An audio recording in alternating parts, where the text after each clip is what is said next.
ular dalam rumah, kerbau masuk parit, Penimpin itu mah. kucing atas pohon.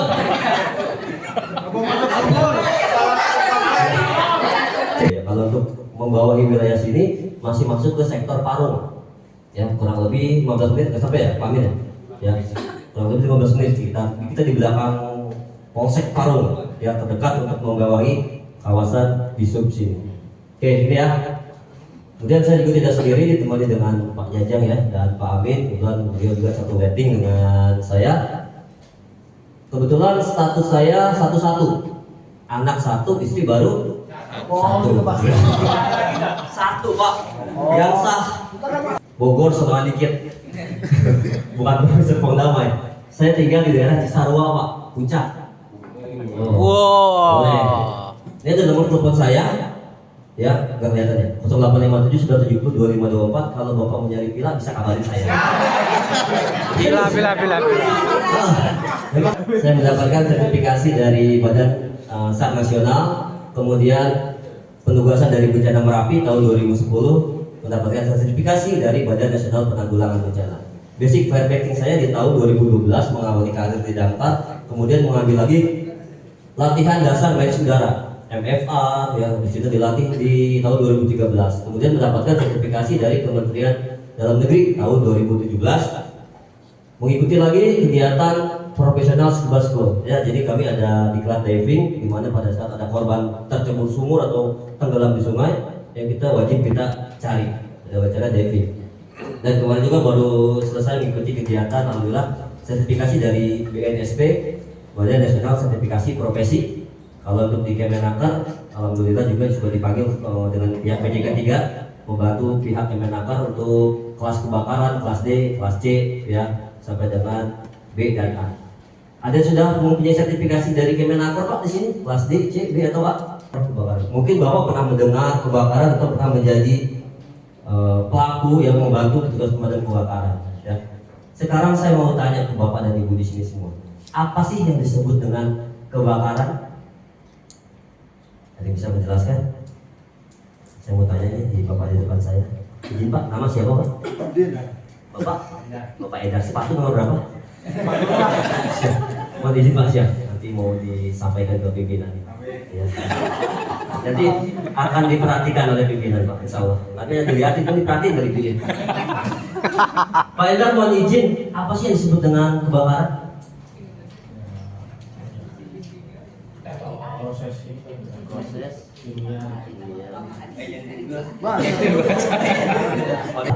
api yang tidak terkendali yang dapat mengakibatkan kerugian baik harta benda maupun korban jiwa disebut dengan kebakaran.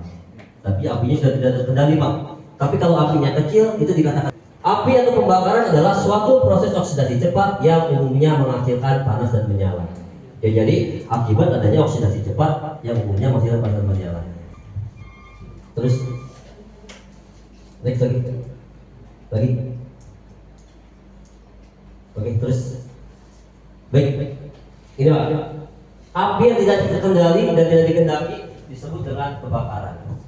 Jadi ingat fasenya, urutan mulai dari api kecil sampai dengan api besar kurang lebih di kisaran 3 sampai dengan 10 menit Pak. Nah, tugas dari bapak-bapak dan ibu di sini semua adalah penanggulangan api awal. Ingat, hanya api awal sebelum terjadinya kebakaran besar. Ya, kalau memang sudah besar, silakan bapak-bapak berkoordinasi dengan kami. Biarkan kami yang bekerja. Gantian bapak-bapak semua dan ibu istirahat di warung Indomie. Ya. Kemudian dari teori api ini terbentuk, ya, yang diakibatkan kalau kami di Dinas Pemadam Kebakaran oleh adanya 3 faktor atau adanya 3 unsur. Yang pertama adanya sumber panas. Kemudian adanya bahan bakar, kemudian adanya oksigen. Sama seperti manusia, api pun butuh panas, butuh bahan bakar, butuh oksigen. Ketika terjadi kebakaran, Bapak Ibu tinggal menghilangkan salah satu unsurnya, mau sumber panasnya, bahan bakarnya atau oksigennya. Saya ambil contoh seperti ini.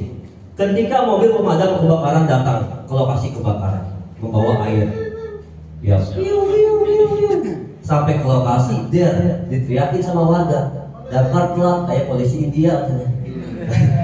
Apa apinya udah padam, damkarnya baru datang. Oke, tidak seperti itu Pak ya.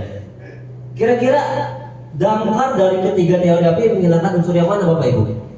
Sumber panas bisa diakibatkan dari mana saja? Ada beberapa kriteria dari sumber panas. Yang pertama, nyala terbuka matahari bisa mengakibatkan panas, betul? Betul. Yang kedua, listrik, ya jelas. Gesekan tadi, ada apa ya?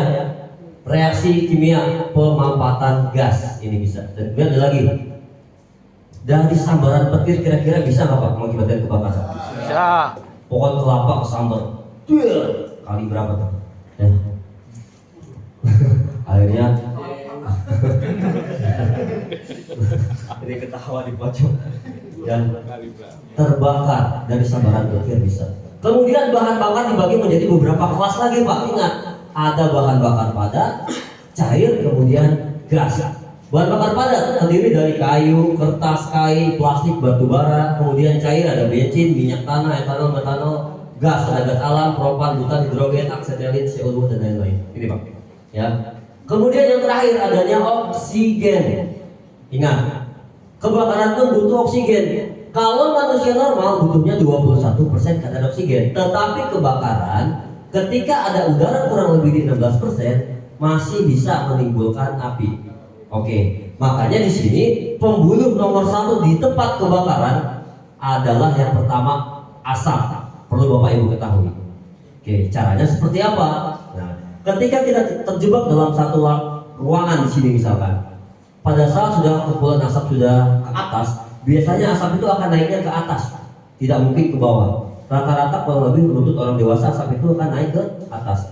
Posisikan tubuh kita merunduk di bawah. Ya, usahakan seperti posisi push up, yang merunduk.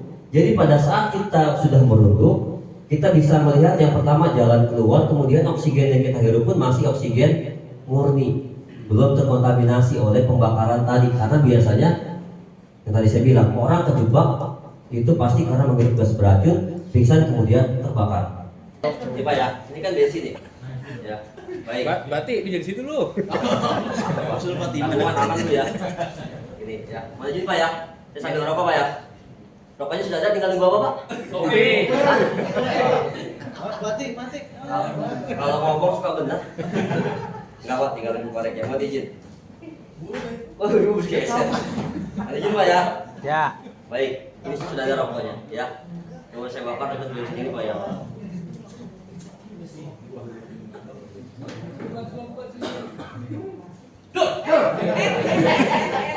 Sayang Pak, cinggo deh.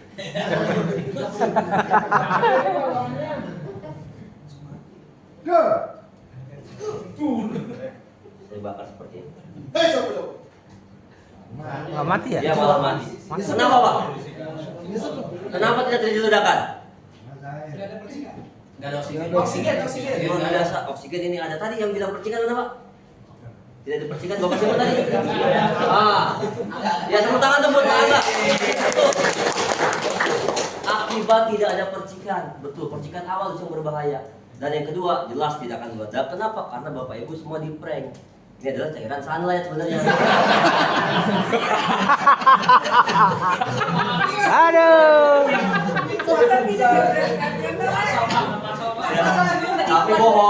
Tapi bohong, apinya sudah ada.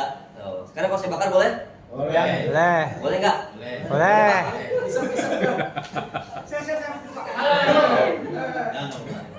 Bismillahirrahmanirrahim. Look gitu ya. Jangan saling mengganggu. Cina sebelah mana Pak? Buat tepuk tangan untuk sulap biru. Karena baju kita sama biru ya, jadi pesulap biru.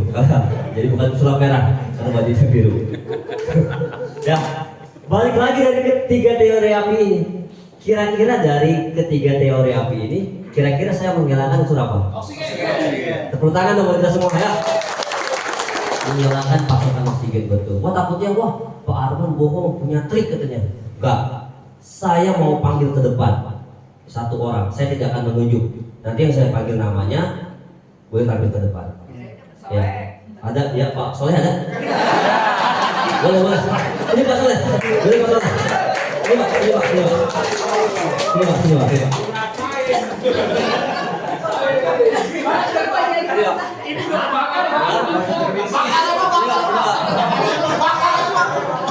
Sini Pak, sini. Ini ada sana dulu, ada sana dulu. Boleh kalau Pak? Boleh kalau ya? Nanti di luar. Boleh kalau ya? Jangan Pak, langsung. Bapak tutup aja langsung. Baik Pak Sony, sudah siap? Luar biasa. Mungkin ada pesan-pesan yang disampaikan.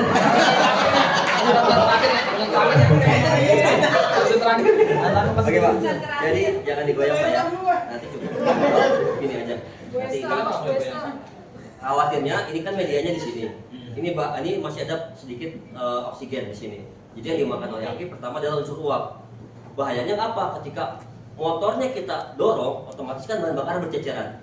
Ketika bahan bakar sudah terbakar, otomatis rambatan apinya semakin cepat. Ya, makanya kita diberikan space waktu beberapa detik pada saat melihat kebakaran tangki motor seperti ini ataupun di tangki mobil. Oke, siap sini Pak, geser.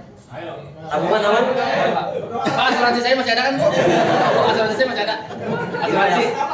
Nanti gini Pak. Nanti tutupnya gini. Saya coba latihan dulu. Tapi belum dibakar itu udah gesem dah. Belum pernah. Siap ya? Bismillah. Ayo Pak, tutup. Belum ulang dong. Ulang. Wow. Videonya belum. Videonya belum. 1, 2, 3 baru Bapak tutup ya. Oke, ulangi. 1, 2, 3 tutup. Angkat. Oke, tepuk tangan. Pak, spesial buat Bapak. Saya berikan satu kesempatan nunjuk Bapak siapa nanti. Bapak lihat dendamnya sama siapa silakan. Oh gantian Bu. Tepuk tangannya buat ibunya dong. Langsung dibalas ternyata. Ini Bu, ini Bu. Nanti bisa pakai ini. Enggak apa-apa. Ayo, Ibu, enggak apa-apa. Nanti pakai ini. Ayo Boje. Pakai aku ya Bu. Berarti disiapin aku ya. Oke, Ibu mohon izin. Oke, ditutup boleh Bu. Lanjut. Ayo. Oke, tepuk tangan. Untuk soleh lagi Bu. Nanti kalau aku yang besar di bawah ya. Oke. Baik. Hai. Halo. Itu hanya untuk sedikit contoh Pak ya. Tapi pesan saya jangan Bapak terang-terangan, Ibu terang-terangan jalan di pom bensin sambil merokok. Udah boleh tuh sama Pak Arman ya. Merokok tetap bensin memang boleh, tapi kalau ada apa-apa kita sama-sama di BAP sama polisi ya. Karena ada unsur kesengajaan di situ. Ya, minimal kita tahu. Ya, pada saat memang tadi kan kebakaran di tangki motor ini kan. Ya seperti itu Pak triknya. Kalau bisa sih di pom bensin kan pada saat nozzle dimasukkan ke dalam tangki motor, ini kan pada saat Ibu ditekan sama petugasnya kan ada angka-angka Bu ya? Angka-angka sampai 1, 2, 3, 9 sampai balik lagi ke 0. Pasti dia ada tombol warna merah bertuliskan emergency stop. Itu yang perlu. Jadi kita men-stop suplai bahan bakar dengan cara ditekan tombolnya terlebih dahulu agar si nozzle tidak keluar bensin terus. Karena kalau keluar terus bahan bakarnya masih ada, tidak terputus, pasti apinya juga makin membesar. Usahakan ditekan tombol yang tadi emergency stop. Oke. Itu yang dimakan oleh api pertama adalah uap di sini, baru medianya di sini. Kalau motornya disengaja kita dorong, dia jatuh, saya yakin akan terbakar, hangus, pasti habis karena sudah terbakar medianya semua. Bahan bakarnya juga ikut terbakar. Oke, jelas Bapak Ibu ya? Ada pertanyaan? Saya Pak. Ya, siap. Kita kan pakai drum, Ah. saya pakai trigger. Siap. Saya ada di dalam motor. Pakai motor. Boleh, nanti di bawah. Motor siap. Kita buktikan. Ah. Nanti di bawah kita pakai motor, boleh? Betul. Boleh pakai motor nanti di bawah ya. Kita buktikan. Nah, silakan nanti yang ada motornya. Ya. Ya, contohnya kayu, kertas, karton, kardus, kain, kulit, dan plastik. Kelas B adalah bahan bakar cair. Ya, bensin, lilin, gemuk, minyak tanah, thinner. Kemudian kelas C adalah elektrikal. Kebakaran pada benda yang menghasilkan listrik atau yang mengandung unsur listrik. Kemudian yang terakhir adalah kelas D yang diakibatkan dari bahan bakar logam. Jadi ini sudah standar kebakaran di Indonesia menjadi beberapa kelas, ada kelas A, kelas B, kelas C, dengan kelas D. Kemudian penemuan terbaru adalah sekarang kelas K.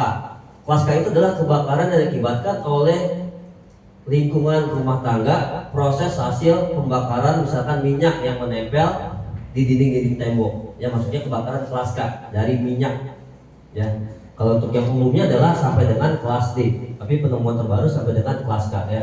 Kebakaran diakibatkan oleh minyak nabati yang menempel di dinding-dinding tembok yang mengakibatkan kebakaran disebutnya kebakaran kelas K. Oke, Pak Amin, lanjut.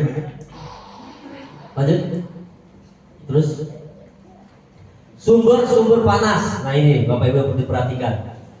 Dari listrik, ya listrik juga sering menjadi salah satu penyebab terjadinya kebakaran, baik dari konsleting listrik maupun juga dari arus pendek. Ya kemarin pada saat mudik beberapa kali juga masuk laporan ke kami bahwasanya ada kebakaran yang diakibatkan dari konsleting listrik tadi. Pernah tidak Bapak dan Ibu mengecek ke atas rumah kita? Ya.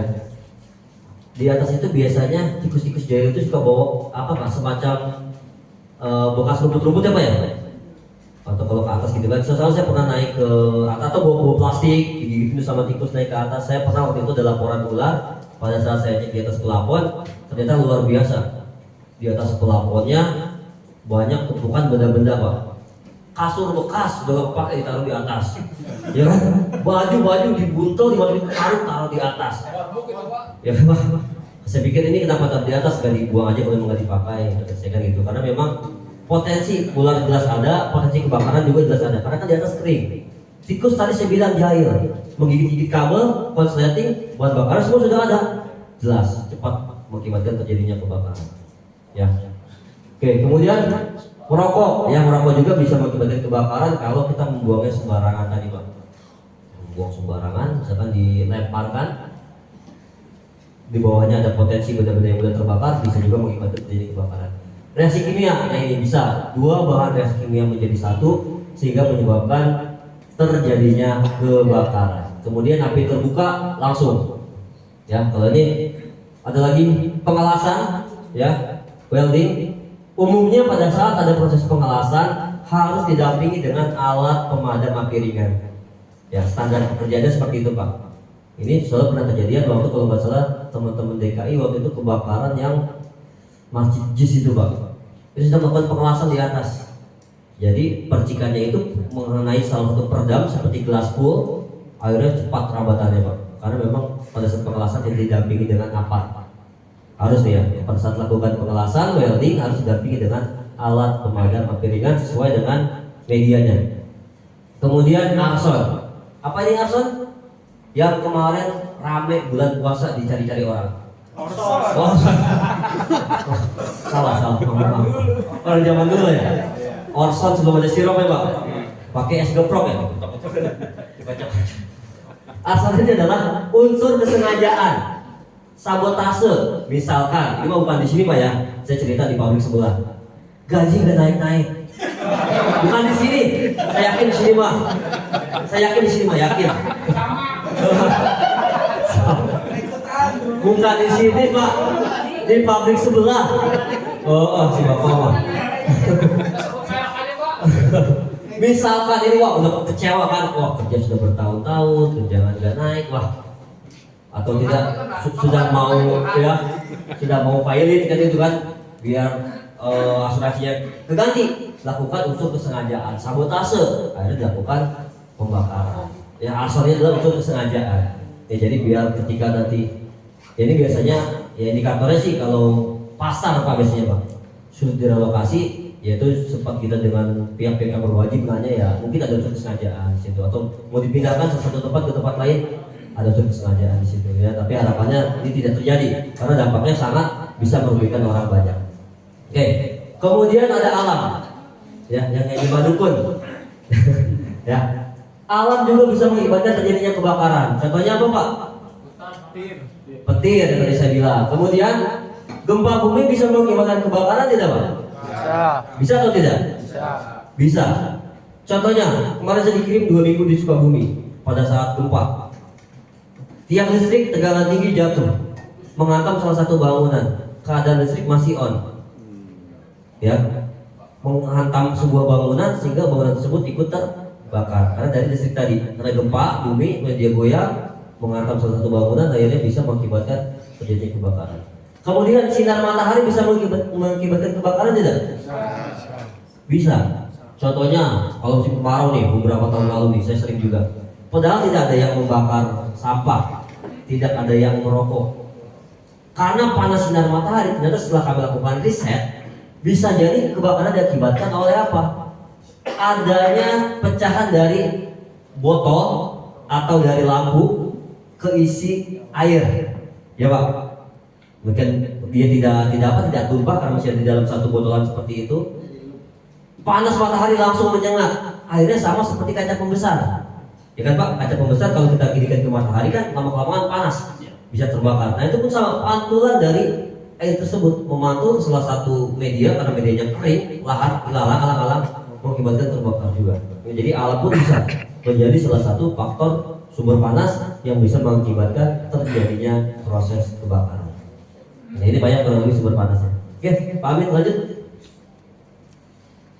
Lanjut. Baik. Kemudian ini Pak. Sekarang mulai masuk ke pemindahan panas secara radiasi. Jadi ada radiasi, konveksi, nanti Pak pemindahan panas ya. Yang pertama yang akan saya bahas adalah pemindahan panas secara radiasi, di mana gelombang panas yang bergerak melalui daerah yang terbakar menuju permukaan benda-benda yang ada di hadapannya. Oke, saya ambil contoh seperti ini. Misalkan kebakaran yang sebelah kanannya adalah rumah Pak RT, sebelahnya rumah Pak RW, ya. Ada sini Pak RT atau Pak RW? Ada. Ya, kebakaran rumah Pak RT sudah cukup besar. Karena toleransi Pak RW cukup tinggi, kan nggak mungkin Pak rumah saya ikutan kebakaran Pak. Boleh nggak? Tidak seperti itu Pak. Jadi karena panasnya cukup besar, lompatan bola api bisa melompat Pak dari dinding satu ke dinding sebelah.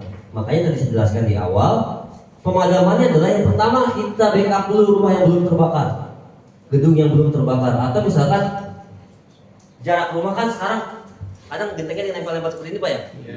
Kan udah sangat jarang sekali yang rumah satu ke rumah satu ya itu. Kalau sekarang mungkin sudah hampir nempel rumah seperti ini Pak ya.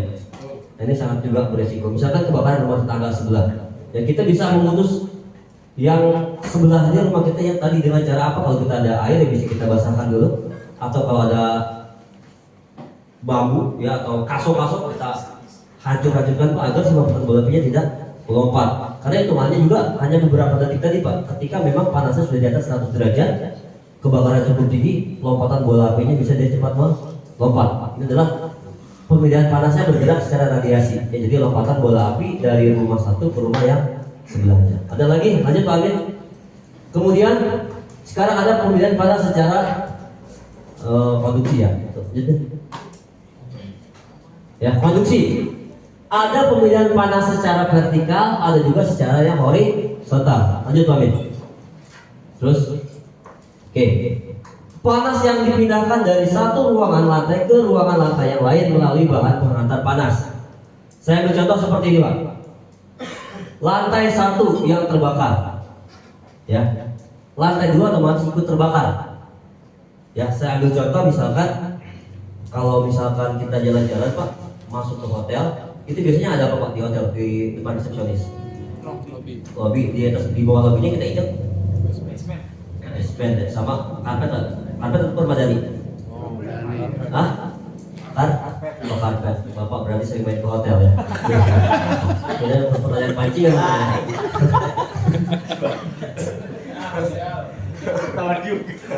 Ya, ada karpet atau permadani ya Pak ya. Pada saat kebakaran di lantai 1, panas cukup tinggi, maka ruang lantai 2 juga berisiko terbakar. Sama contohnya seperti di sini Pak. Saya berdiri di sini nih. Ini kan sama kan karpet kan? Kebakaran di lantai bawah karena di atasnya ada medianya juga, otomatis yang di atas juga bisa ikut terbakar. Dan seperti ini. Ini yang secara vertikal, jadi dia tegak lurus ke atas. Kemudian yang secara horizontal, kebakaran jadi mengikuti samping Pak. Bisa mengikuti pipa-pipa, ya, benda yang sudah terbakar atau ada kain-kain, ya. Jadi secara vertikal. Jadi ada vertikal dengan horizontal. Kemudian pertanyaannya dari saya seperti ini Pak. Ketika terjadi kebakaran, kita di lantai ini misalkan, api yang di lantai bawah, yang harus kita lakukan adalah mencari jalan keluar menuju jalur evakuasi, atau kita naik ke paling atas ke rooftop sambil meminta bantuan. Halo. konsentrasinya nih. Ini udah mulai ngantuk-ngantuk. Ya, kalau saya bilang selamat pagi tepuk tangan satu kali, bisa? Bisa. Bisa? Oke, kita mainkan. Selamat pagi. Selamat pagi. Mantap, masih konsentrasi. Kalau saya bilang selamat siang, tepuk tangannya 2 kali. Selamat siang. Selamat siang. Mantap. Kalau saya bilang selamat sore berarti 4 kali. Selamat sore. Selamat sore. Mantap. Kalau saya bilang selamat malam berarti tidak ada tepuk tangan. Cukup setengah. Jelas ya? Jangan diterusin ya. Jangan diterusin. Kode. Cukup setengah seperti ini. Ya. Itu benar, tadi begini. Karena kalau malam tepuk tangan takut tetangga keganggu. Betul? Betul. Kalau nanti saya bilang selamat malam cukup setengah. Setengah. Oke, saya tes konsentrasinya lagi baik. Selamat pagi. Pagi. Siang. Pagi. Malam. Ayo. Konsentrasi. Pengennya malam aja. Belum waktunya lah. Belum. Ya. Oke, saya ulangi. Selamat pagi. Pagi. Siang. Pagi. Sore. Sore. Pagi. Malam. Dihukum tuh, Pak. Kalau udah pengen malam. Iya. Harusnya dihukum joget Pak ya. Iya. Ya oke, saya ulangi. Tes lagi konsentrasinya. Selamat pagi. Pagi. Siang. Pagi. Pagi. Pagi, siang, sore, pagi dan sore. Tangannya banyak buat kita semua. Kayaknya malu Pak Ustad. Lanjut Pak Hamid. Oke, next. Next lagi. Lanjut, next. Oke, ini ya. Definisi dari produk kebakaran adalah api yang tidak terkontrol dan tidak dikehendaki, kemudian karena dapat menimbulkan kerugian, baik harta benda maupun korban jiwa ataupun api yang tidak terkendali. Lanjut Pak Amin, ini masih ada video. Oke, di sini ada video estimasi rambatan api mulai dari titik terendah sampai dengan titik nyala api kelas Molina yang besar. Oke, akan saya putarkan videonya Pak ya.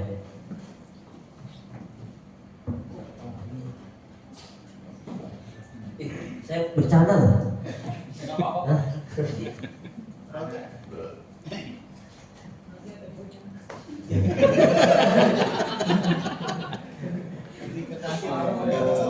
Makasih.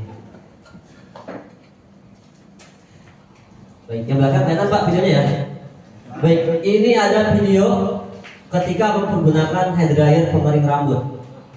Biasanya teman-teman ibu-ibu ya yang lupa. Hair dryer ditaruh, colokannya lupa dicabut. Ya, bajunya ditaruh, sengaja kameranya nggak saya geser ke sini. Emang kamu fokus ke hair dryer. Ya, ditaruh di sini kan, berangkat, ditinggal berangkat kerja. Sedangkan hair dryer itu terbatas. Nah, colokannya masih menempel, Bapak Ibu. Karena kan hair dryer itu kalau sudah dipakai harus dicopot ya.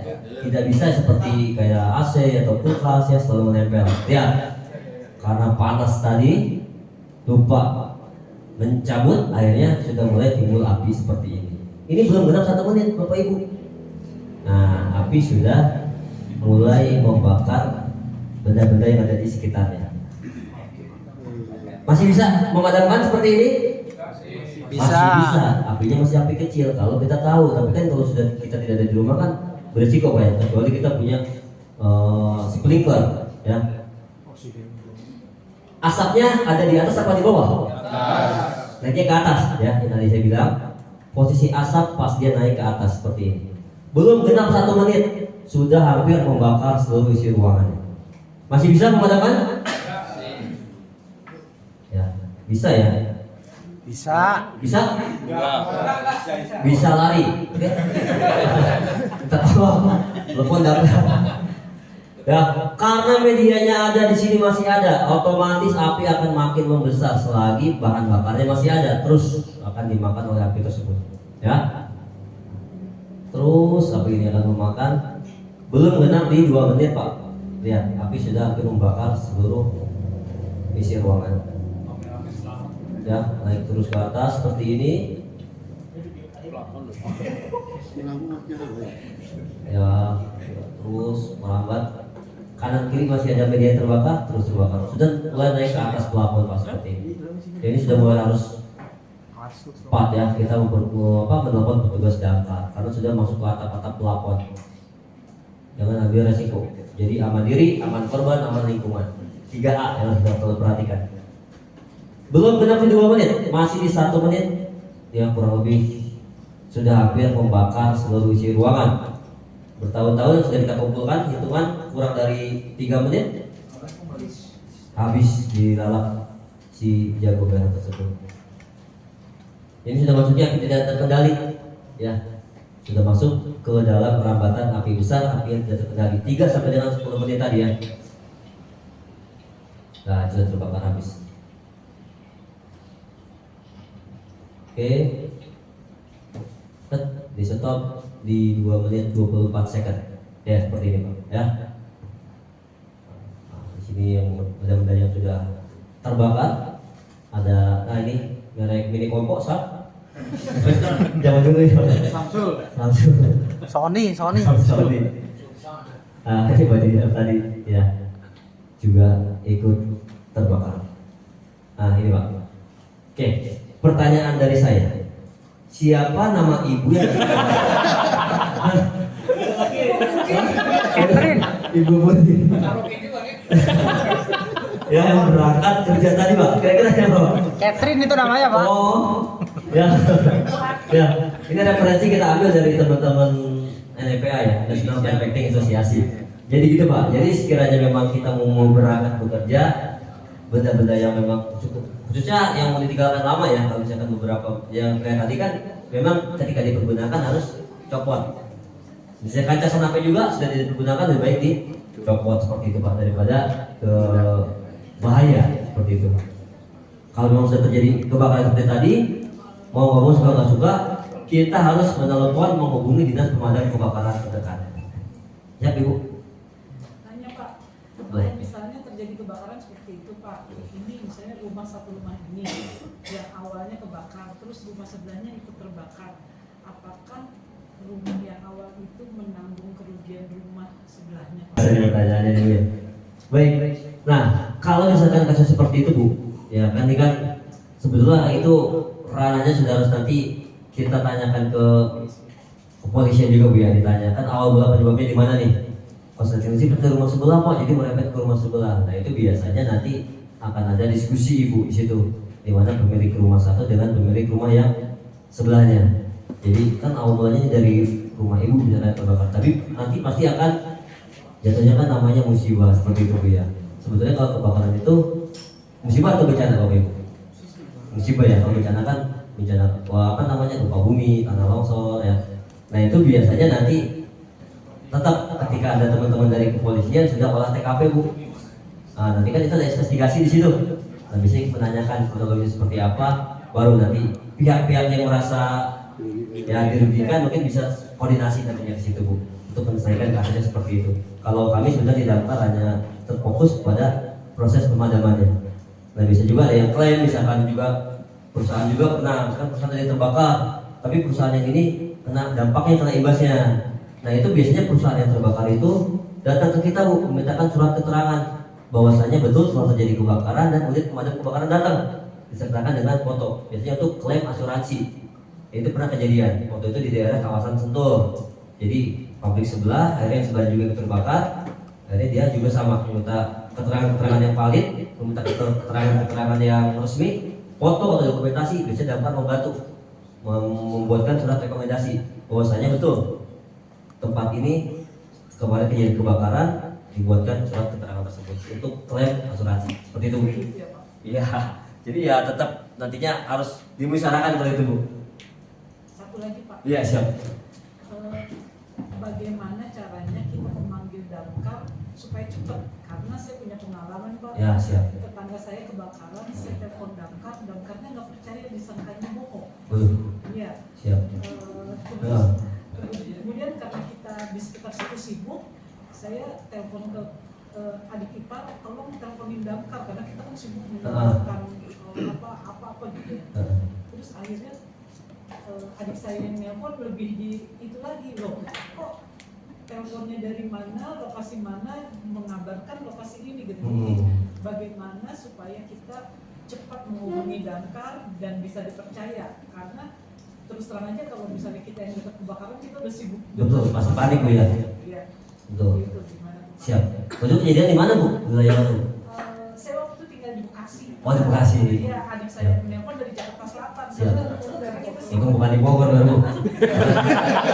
Gak pernah, selama saya juga 13 tahun saya ada orang telepon saya bilang, ya bener kebakaran juga. Saya ketangkep juga saya. Sampai saya telepon gini, Siap. Pak dengar suaranya kebakaran, saya sampai gini Pak. Siap. Saya sampai teleponnya saya ini kan bunyi tak gitu. Ah. Kebakaran beneran gitu. Siap, siap Bu, siap. Siap, baik Bu. Oke, baik kita kaitan masalah laporan Bu ya. Kira tahun berapa Bu? Di bawah tahun 2010 ada? Atau Lupa deh tahun. lupa Bu ya, agak lama mungkin. Oke baik. Kalau untuk sekarang kan layanan darurat kebakaran itu semua diaksesnya di nomor layanan 112 Bu. Baik kita tidak punya telepon juga itu akan gratis 112. Bahkan sekarang pun sudah ditempatkan di pos-pos pemadam kebakaran terdekat. Misalkan kan Kabupaten Bogor sendiri itu kurang lebih 40 kecamatan Ibu. Saya bicaranya di Bogor Bu ya, bukan di Bekasi.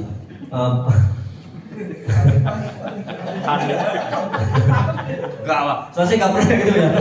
Kalau di Bogor ya memang saya begitu beres pendidikan sampai sekarang ketika ada telepon, makanya bukan kebalikan. Kalau yang sering dipranknya kami sebenarnya Bu. Ya misalkan warga telepon tuh ada kebakaran, datang ke lokasi ternyata nggak ada, Iya. gitu kan. Banyak begitu kok kasus dari di prank pemadam kebakaran jadi konfirmasi terus jadi saya telepon dia balik lagi nelpon bener kebakaran gitu. Ini makanya datang kenapa balik lagi nelpon terus gitu. Ya, paham Bu, paham. Baik, tadi yang pertama bisa telepon ke layanan 112 Bu, itu gratis.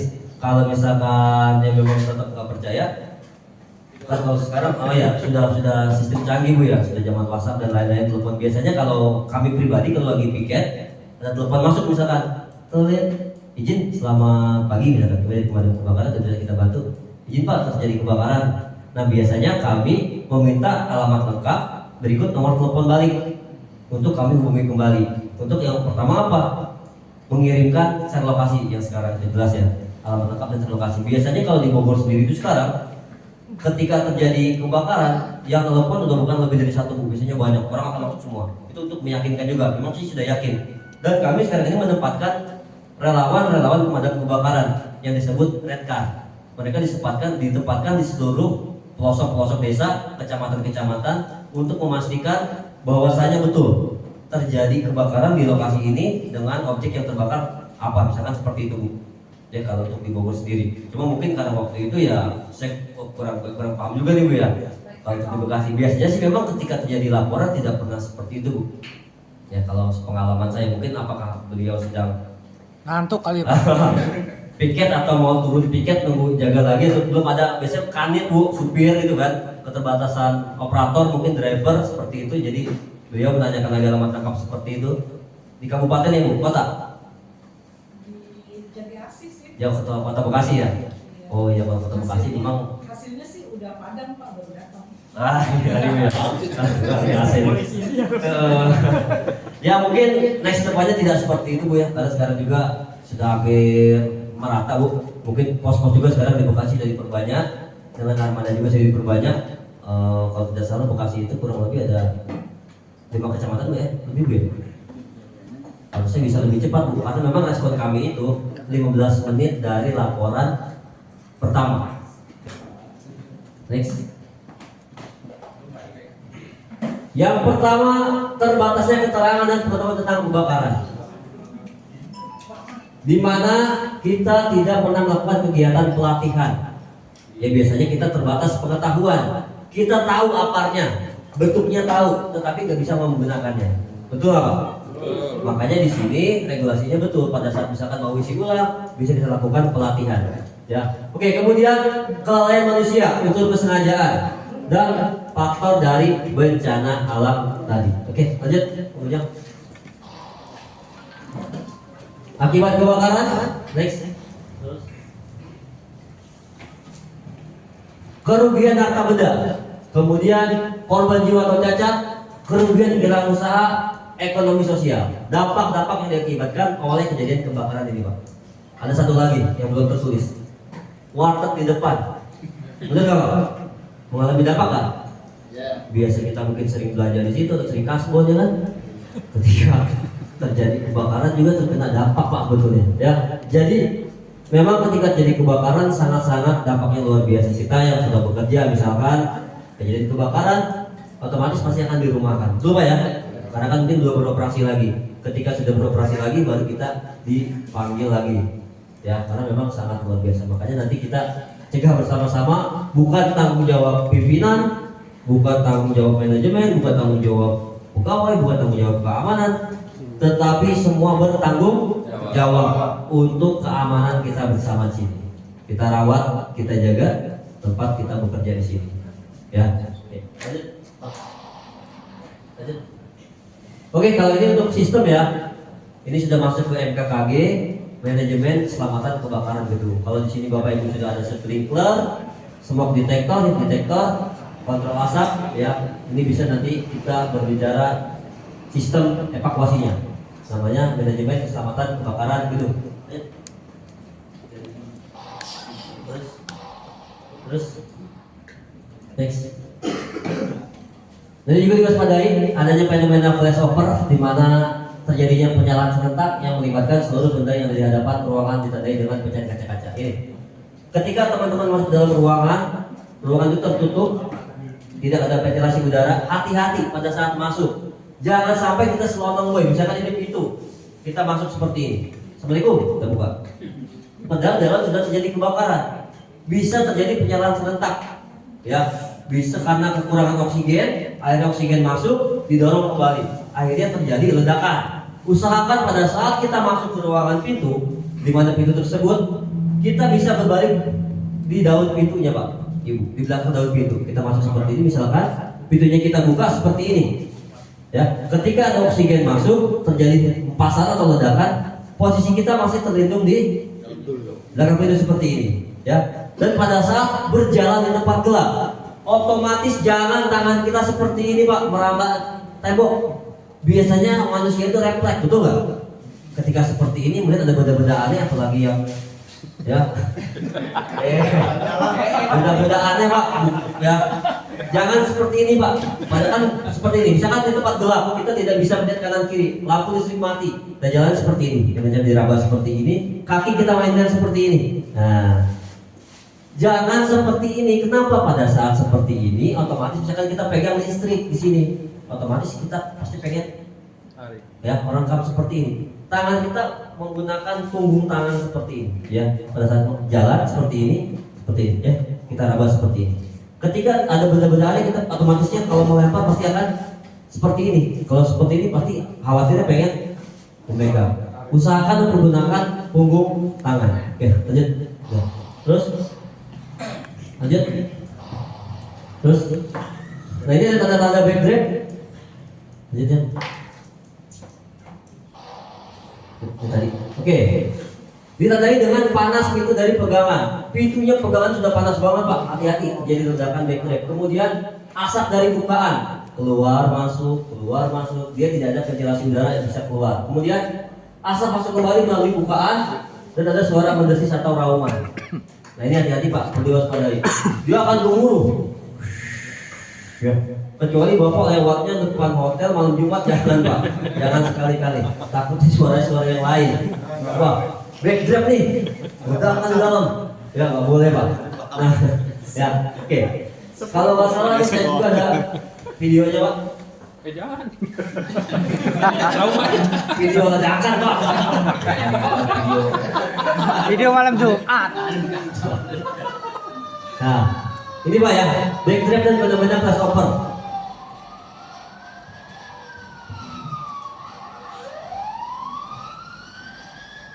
Oke. Ini bawa mobil siapa? Itu kabarnya. Bang Robert, nah ini nih, asap Pak ya, asap keluar masuk dari bukaan seperti ini Pak. Jadi kita masih mengambil ya.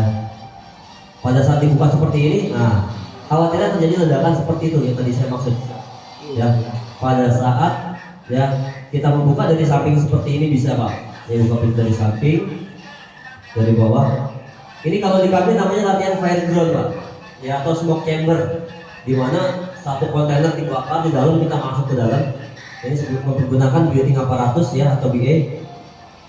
Nah ini yang tadi saya masuk. Hati-hati, kebakaran terlihatnya kecil, ya. Pada saat disemprot, dia bisa kembali. Kita namanya backtrack bisa seperti ini Pak.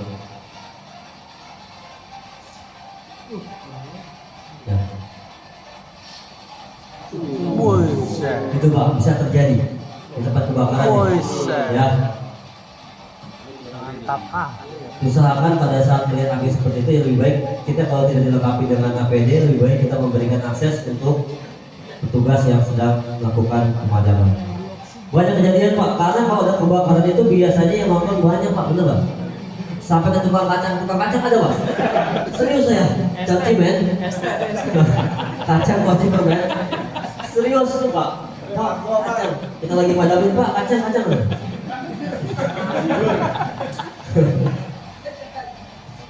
Banyak Pak yang betul serius, ya.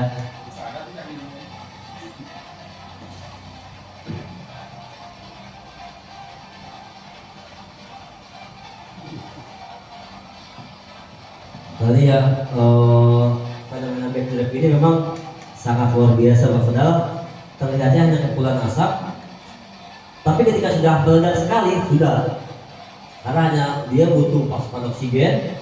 Pada saat oksigennya sudah terkumpul di dalam, sudah tidak akan terjadi ledakan lagi.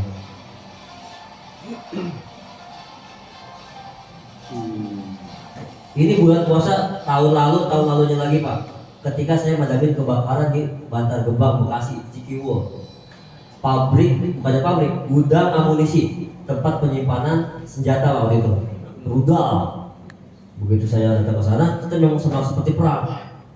Rudal naik ke atas ya kan, di situ ada gedung nomor 5 kalau saya terbakar. Akhirnya ya kita bareng-bareng dengan pihak dari TNI kan, karena dia yang tahu akses jalannya. Akhirnya kita masuk ke dalam sambil dibawakan robot, waktu itu robotik yang unit pemadam, karena untuk membuka akses, karena khawatirnya terjadi ledakan kembali. Soalnya radiusnya sampai ke tetangga sebelah itu granat kan berterbangan ya sampai ke daerah-daerah sekitar. Tapi alhamdulillah kondusif ya pada saat kita lakukan pemadaman. Oke, kita masuk ke teknik pemadaman, di mana kurang lebih ada 3 teknik. Di sini ada isolasi, penguraian, dan pendinginan. Isolasi adalah menutup oksigen, sama seperti tadi.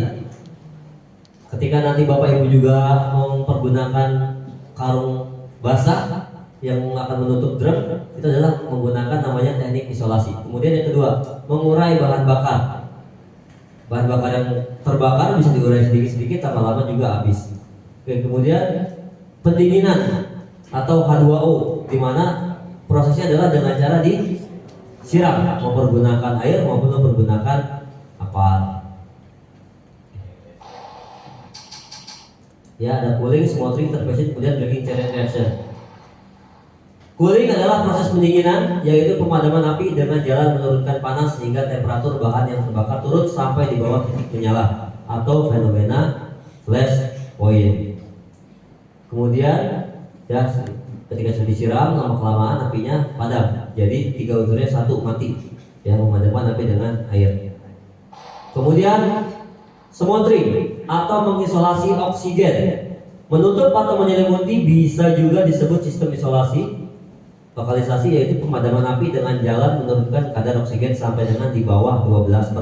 Nanti ya kita prakteknya menggunakan drum yang sudah diisi air, kemudian kita tutup dengan karung goni yang sudah dibasahkan seperti ini, kemudian tertutup ya. Jadi 1 oksigennya kita kurangi, akhirnya kemudian tertutup. Nah, kemudian ada ini starvation, stop supply bahan bakar. Cara pemadaman api dengan jalan memisahkan atau menyingkirkan bahan bakar yang terbakar atau menutup aliran bahan bakar gas cairan yang terbakar. Contohnya misalkan nanti juga kita akan ada praktek mempergunakan tabung gas LPG di bawah. Ya, harapannya kita merubah mindset. Biasanya kan orang khawatirnya gasnya yang meledak, betul ya? Gasnya meledak, betul ya? Tidak. Nanti akan saya praktekkan di bawah cara ketika kita menemukan kasus bagaimana ketika tabung gas LPG tersebut terbakar. Jadi bisa kita tutup stok bahan bakarnya dengan cara diputar seperti ini, ya. Cara pemadaman api dengan jalan memisahkan atau menyingkirkan bahan-bahan yang terbakar atau menutup aliran bahan seperti gas, cairan yang terbakar seperti ini. Oke, ada namanya breaking chain reaction, penyemprot dengan apar seperti ini disebut memisahkan rantai reaksi kimia. Oke, kita masuk ke apar ya Bapak Ibu ya. Baik. Media pemadam api, di mana dibagi menjadi beberapa kelas, ada cair, padat, dan gas. Di sini tadi saya lihat ada dua tipe pemadam kebakaran apar. Ada jenis powder dengan jenis CO2. Itu kita harus tahu apa saja yang bisa dipadamkan oleh apar yang kita miliki. Yang pertama, media cair, bisa berupa air, busa, atau asam soda. Tapi ini sangat jarang sekali ya apar isinya air. Ya tidak diperkenankan sebetulnya. Tapi ada, tapi sangat jarang beredar. Yang banyak beredar itu adalah serbuk tepung, dry chemical powder, multipurpose dengan apar jenis CO2 atau karbon dioksida. Media padat terdiri dari pasir dan tanah. Kemudian serbuk tepung kimia. Media gas berupa karbon dioksida CO2, halon AF11 dan halotron. Untuk halon sendiri sudah tidak boleh dipergunakan. Kenapa? Per Januari tahun 94 sudah diganti menjadi AF11 karena halon bisa dampaknya mengakibatkan kanker kulit atau merusak lapisan ozon. Makanya sudah tidak dipergunakan, berubah menjadi AF11 atau AF13. Lanjut, ya. Terus lanjut, next, terus baik, lanjut sekali lagi. Kita masuk ke alat pemadam api ringan yang disebut dengan apar. Apar ini adalah alat pemadam api ringan yang bentuknya mudah dijinjing. Dipahami, boleh minta satu kalau ada apar. Yang mudah dioperasikan hanya untuk satu orang, tidak boleh lebih dari satu orang. Ya. Nah ini apar yang kita bawa adalah apar jenis CO2, ya, atau karbon dioksida CO2. Baik, sudah. Terbuat. Baik. Yang powdernya ada? Yang Di sini yang hanya CO aja ya? CO aja yang di powder, ada yang di sebelah sana sih. Oke. Ya, ini ada di hadapan Bapak Ibu adalah jenis tipe apar CO2, karbon dioksida. Ya, berat apar sendiri berkisar antara 1 kg sampai dengan 16 kg. Oke, seperti ini. Oke, ya, ingat. Ada perbedaan. Jelas, pertama dari corong untuk tabung CO2. Kalau untuk yang powder biasanya corongnya lebih panjang. Kisaran berat 1 kg sampai dengan 16 kg dan dapat dipergunakan hanya untuk berapa orang? Satu orang. Apar tidak bisa dipergunakan 2 orang. Ingat, kalau kita pergunakannya 2 orang, sangat tidak efektif. Contohnya seperti ini. Satu orang pegang di depan, satu orang pegang di belakang. Seperti apa? Antri ngebesan dulu nggak? Susah. Nggak bisa. Ya. Mentok, tidak bisa. Jadi harus dipergunakan satu orang untuk apar. Kalau untuk apar, alat pemadam api berat atau beroda yang biasa bapak-bapak lihat di pom bensin, yang ada rodanya yang berat, itu disebut bukan apar, tetapi apar. Alat pemadam api berat atau beroda. Jangan sampai salah sebut, jangan sampai salah ucap ya. Kalau untuk apar sendiri bentuknya seperti ini, kalau untuk apar berarti dia kereta dorong yang didorong. Oke, lanjut. Lanjut. Tanya coba. Bukan apem. AB. Apem. Alah, apem. Dengar juga nih. Oh. Iya. Aja belum makan snack. Kopi break ya Pak ya? Kopi break. Dikit lagi Pak ya. Kita 10.50 rehat. Nanti kita nanti habis zuhur. Kita habis zuhur Pak ya? Atau gimana? Oh, istirahat sebentar. Terus nanti lanjut Bu ya. Oke, lanjut Pak Amin. Terus, oke ini ya. Jenis media pemadam ada air, karbon dioksida CO2, serbuk tepung kimia, kemudian busa, kemudian pengganti halon adalah halotron. Kurang lebih ada 5 jenis alat pemadam api ringan. Lanjut, Bang Amit. Terus. Next. Lagi. Terus. Oke. Ada jenis solid pressure, ada gas cartridge, kemudian dua bahan kimia yang dibalik. Yang ini adalah tipe jenis solid pressure, di mana N2 dipadatkan, dimasukkan ke dalam tabung ini, Pak. Ya, untuk jenis yang pressure, yang ada pressure gauge-nya, biasanya itu adanya apa dari chemical powder. Kalau untuk CO2 seperti ini tidak ada manometernya, jadi kita tidak bisa mengetahui tekanannya masih bagus atau tidak dan isinya masih ada atau tidak. Tetapi ada triknya, Pak. Untuk CO2 ini, ya, cara mengetahui masih bagus atau tidak bisa kita letakkan ke lantai seperti ini ya. Kalau dia bunyi seperti es kenong, nong, tinggal kita bilang, Bang beli. Sambung. Kagak dijual katanya. Enggak, emang bunyinya seperti ini. Nih, ini berarti masih ada isinya nih. Ya, bunyi kan? Sama kayak es kenong kan? Oh, tinggal kita bilang apa? Bang. Enggak. Kagak dijual. Tahan Pak, diangkat, tahan. Nih. Ya. Terus. Aja. Ya, oke ya. Ini untuk mengetahui bahwasanya tabung ini masih dalam keadaan baik, diletakkan seperti ini. Ya, berbunyi. Biasanya kalau sudah bersih dengan bersih suaranya akan berubah. Kalau untuk yang jenis storage pressure itu dia pasti ada tekanannya, manometernya. Kita punya apa ya? Di sini ada dua, ada jenis powder, ada jenis CO2. Kalau untuk CO2 ini hanya bisa memadamkan dua jenis kelas kebakaran, kelas B dengan kelas C, benda cair dengan listrik, elektrikal. Untuk benda padat kurang efektif, apalagi dipakainya di luar ruangan, pasti dia akan memuai, habis. Tetapi keuntungannya apa? Pada saat dipakai di ruangan seperti ini, khususnya ruangan yang harus steril, dia tidak meninggalkan residu atau tidak meninggalkan bekas, tidak meninggalkan coating, kotoran. Beda dengan apar jenis powder. Kalau apar jenis powder kita pakai misalkan di dalam ruangan, kita semprot seperti ini. Kita salah posisi, kan harusnya membelakangi arah angin, jangan berlawanan arah angin. Pada saat Bapak pakai apar powder berlawanan arah angin ke kita semprot.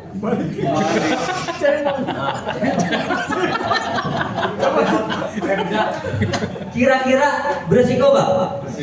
Sangat beresiko. Begitu kita keluar, teman-teman ketawain kita. Ada Hanuman keluar karena putih. Dia cebong, Bapak semprotin terus, ya tidak seperti itu. Tapi harus membelakangi arah angin. Oke, lanjut Bang Amin. Terus, nah kurang lebih seperti ini.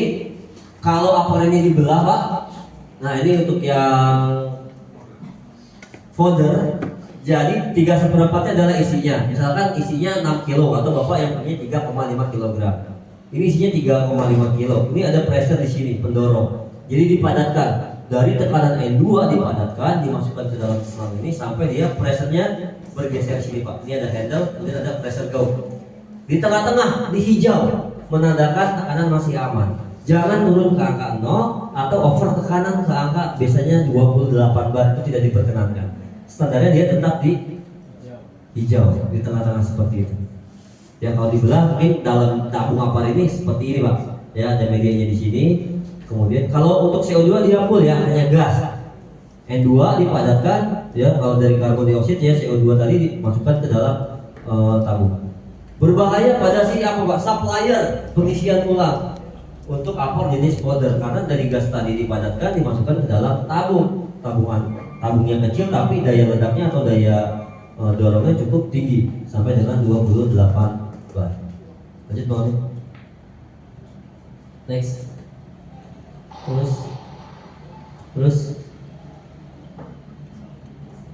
lanjut.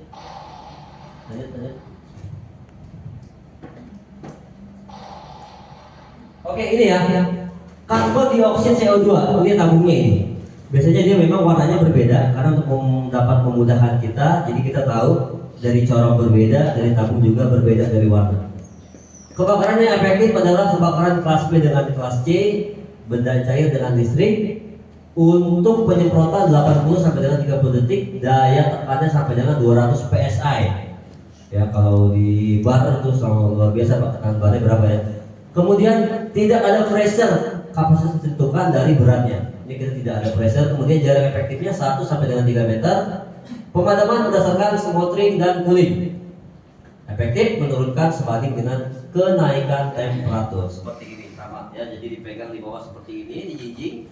Untuk pemegangan kita pegangin di belakang sini, bapak-bapak, ibu-ibu. Tolong diperhatikan. Jangan di depan seperti ini. Kalau untuk CO2 dipegang di depan seperti ini, dia dingin. Bisa menjadi biar es tangan kita bisa menempel. Saking dinginnya bisa berubah menjadi panas. Pegangin di belakang sini. Ini sudah ada pelapis karet, dipegang di sini. Ya, cara bawanya seperti ini, dijinjing. Tidak seperti ini, nggak boleh. Ya, apalagi nggak mudik cuci tahunan, ditaruh di sini. Makanan. Ya. Itu mah Bang Madun, Pak. Siapa yang suka bawa kayak gini? Bang Madun. Nggak boleh. Ya. Dijinjing seperti ini. Oke, taruh di bawah seperti ini. Nanti jangan lupa posisikan aman berapa? Kurang lebih kita berikan jarak 1 lengan. Di atas ya Pak yang izin ya. Ya. Kita berikan jarak 1 lengan seperti ini. Ya. Pada saat apa? Kita tekan pressernya di dalam keadaan aman. Kalau terjadi trouble ini mentalnya ke atas, masih jauh dari jangkauan kita. Tapi kalau seperti ini masih resiko nggak? Masih. Resiko bisa kena jantung kita. Bisa kena kumis, Apalagi Pak. Seperti ini, buru-buru kebakaran seperti ini. Nah, resiko ada ya? Ini mental, mentok ke atas, selesai. Tinggal pilih Sukabumi atau Balikpapan. Tinggal bapak pilih. Ya. Ya, jadi jangan seperti ini, nggak boleh. Posisinya tetap beri jarak aman 1 lengan seperti ini. Kemudian nanti tangan kiri menggenggam leher tabung, tangan kanan cabut pin pengaman. Ya, kalau untuk jenis pressure bisa diangkat seperti ini. Lakukan tes fungsi, dipukul, terus dia akan keluar. Memastikan apa? Arah angin. Kemudian yang kedua juga memastikan bahwasanya tekanan masih berfungsi dengan baik. Ya, jadi ingat seperti ini di bawah. Kalau untuk jarak amannya tadi ya 1 sampai dengan 3 meter benar-benar seperti ini. Untuk powder bisa lebih maju Pak. Untuk CO2 maju ke titik api yang paling terdekat karena dia kalau dipakai di luar ruangan pasti akan habis memuai. Terus ya dorong seperti ini, maju mudah-mudahan semprot. Jangan hentikan tekanan sampai api benar-benar Pak padam. Jangan pakai sistem kredit. Karena kebakaran dicicil. Ya. Jangan dikredit. Kalau dikredit, habiskan. Ya, apa yang harus dihabiskan. Ya. Apa yang sudah dipergunakan, ditaruhnya berbeda dengan cara ditidurkan seperti ini. Nih, biar temannya tahu tuh, ya. Jadi dipakai dulu baru ditidurkan. Jangan ditidurkan dulu baru dipakai. Setuju? Ya. Ini untuk apa Pak? Ya. Apa ini? Ini untuk apa? Jadi kan kita udah tahu, wah udah tidur nih, udah dipakai. Ya, berarti kita pakainya masih berdiri, ya, yang masih menempel di tembok. Jadi berarti, wah biarin aja Pak. Ya, jadi jangan disamakan yang udah dipakai, didiriin lagi nggak boleh. Posisinya harus ditidurkan seperti ini. Ini untuk jenis karbon dioksida CO2. Cocok untuk di ruangan ber-AC seperti ini, ya. Tidak diperkenankan dipakai di outdoor karena dia pasti akan cepat habis. Nanti bisa kita pakai apa ya? Kita praktekkan keunggulannya pada saat dipergunakan di luar ruangan. Oke, lanjut Bang Amin. Dan C, sangat efektif untuk memadamkan 3 kelas kebakaran. Ada kelas A, kelas B, dengan kelas C. A, benda padat, B, benda cair, kemudian yang C adalah listrik. Multipurpose, ingat, kandungan serbuk tepung kimia adalah monoamonium fosfat. Ya, amonium fosfat bertekanan kurang lebih 50 sampai dengan 200 psi nitrogen gas. Waktu penyemprotan 8 sampai dengan 25 detik, mempunyai pressure, jarak efektif maksimum 1,5 meter sampai dengan 6 meter. Metode pemadaman dengan teknik smothering atau penyelimutan. Ya, jadi ingat, untuk dry chemical powder, cara pemegangan kembali, dia di depan di ujung corong, jangan di belakang. Ya, seperti ini. Ini kita masih mengekspor dari luar untuk powdernya Pak. Orang Indonesia masih belum bisa membuat. Kemarin ada yang mau coba-coba eksperimen orang Indonesia, mengganti serbuk tepung kimia tersebut dengan serbuk tepung tapioka, tahu? Tepung sagu, kebakaran minyak sedang matang, disemprot, jelas apinya kepadam jadi cireng. Dia tepung sagu Pak, bayangin, tepung sagu bapak semprotin ke minyak, ya kan? Nggak padam, nggak bisa. Orang Indonesia belum bisa membuat. Lalu itu masih mengekspor dari luar ya. Kandungannya bapak bisa cari adalah monoaminium fosfat. Kita masih kalau dari Jepang, dari Cina sana Pak. Ya masih mengekspor. Oke, lanjut Bang Amin. Nah, 12 Pak ya. Kalau untuk kebakaran kelas D metal, ini kebakaran aparatnya pun aparat sendiri.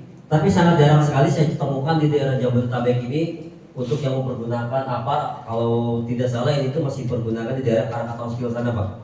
Pabrik peleburan tambang-tambang ya Pak, atau pembuat logam. Kalau di daerah Jabodetabek dan sekitarnya antara powder dengan CO2. Terus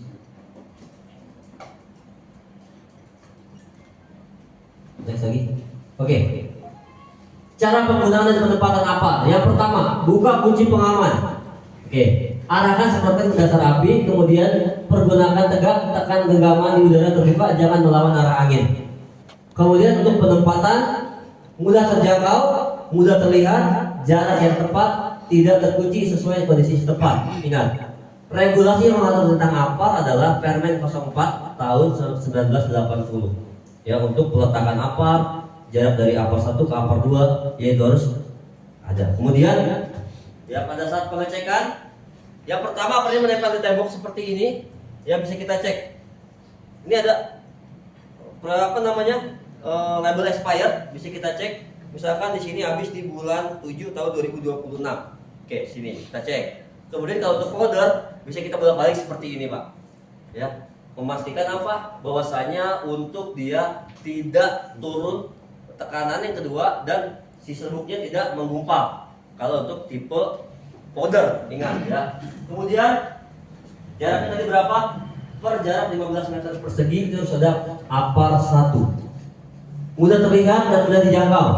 Jangan APAR ini tertutup oleh benda apapun. Misalkan di samping APAR Bapak taruh lemari atau di depannya ditaruh meja. Jangan terhalang ya, ingat harus selalu aman dan mudah terlihat. Lanjut Bang Amin. Lanjut.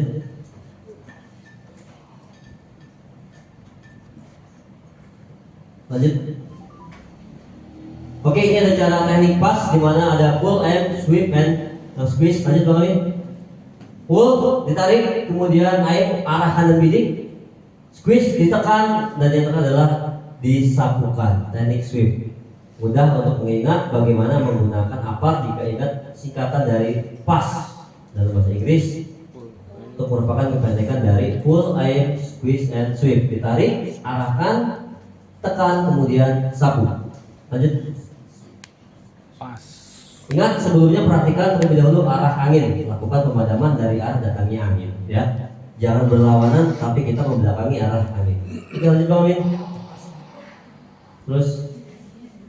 Terus lagi ya, ditarik pin ini memungkinkan Anda untuk menyemprotkan APAR. Kemudian arahkan ke dasar api. Jika Anda arahkan ke nyala atau tidak api, seringkali menggiurkan. Media pemadam akan terbang dan tidak dapat memadamkan api. Anda harus mengenai bahan bakarnya. Jadi dengan teknik disapu di atas Pak. Untuk nanti medianya di drum, kita melakukan teknik sweep, ya disapu dari sisi kanan atau ke sisi kiri. Jangan langsung ke medianya seperti ini, khawatirnya karena cair dia akan terjadi blow up ya, atau apinya ke atas, meledak ke atas.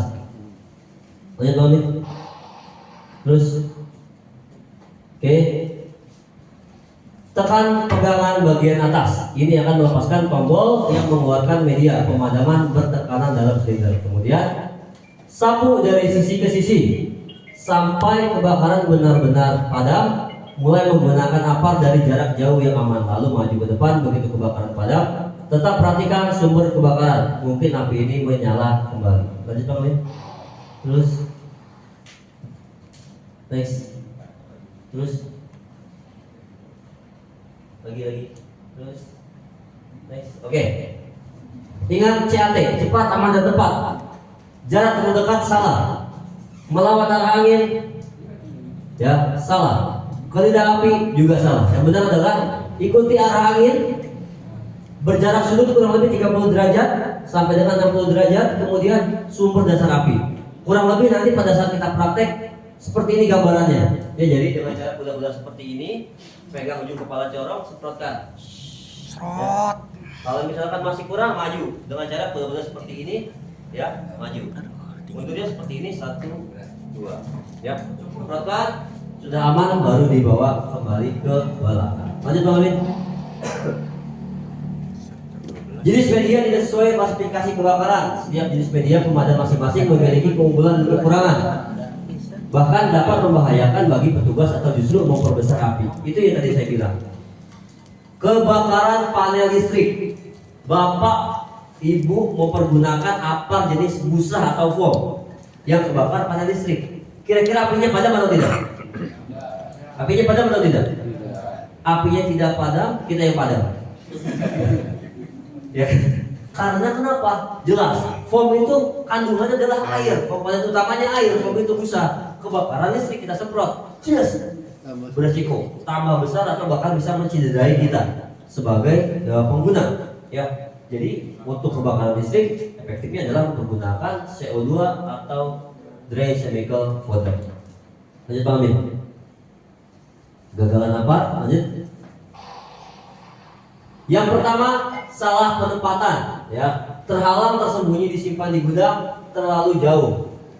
Salah penempatan. Kemudian kurangnya perawatan bisa terjadi.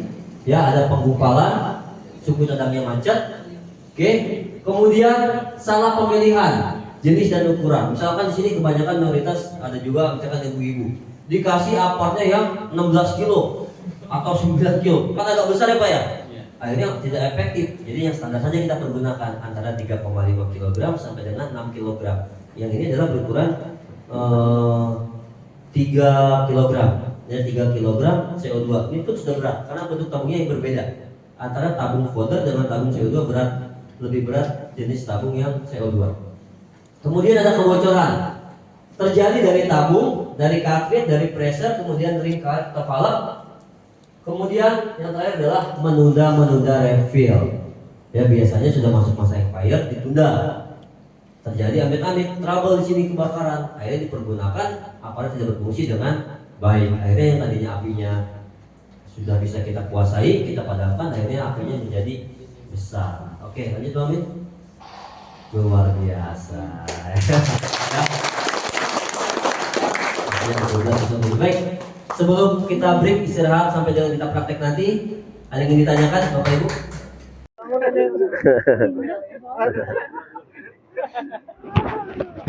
Boleh.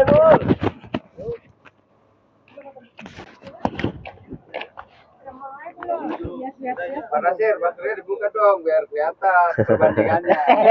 Halo. Oh iya. CSA yang berarti.